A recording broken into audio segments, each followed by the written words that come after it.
Habari yako mtumishi Bwana Abel? Ni nzuri. Nafurahi, namshukuru Mungu tumekutana tena kwa mara nyingine. Asante sana. Nina swali moja. Ni mambo gani yanafanya hasa watu wasiende mbinguni, hasa vijana? Umekuja. Kwa kweli kuna mambo mengi ambayo ninaweza kuyafikiria.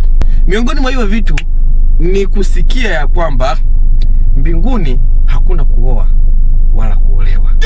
Unajua hii ahadi kwa vijana haijakaa sawa. Unasema? Vijana wanajitahidi kuvumiliana nayo. Ni kwa sababu wamesema Bwana. Lakini kila wakifikiria kwenye akili zao wanaona hii haijakaa sawa. Inawezekanaje ukae mbinguni bila kuoa wala kuolewa? Inawezekanaje?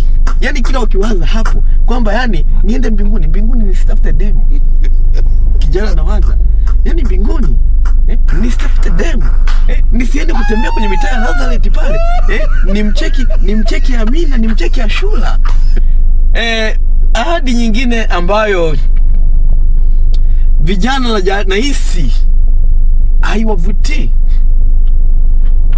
Biblia inasema kwamba tutakuwa kama malaika. Imagine. Na Biblia inapoongea kwamba tutakuwa kama malaika, yani ni kwamba tutakuwa hatuna jinsia. Unasema? Imagine tu kijana ufikirie kwamba mimi si wa kike wala si wa kiume.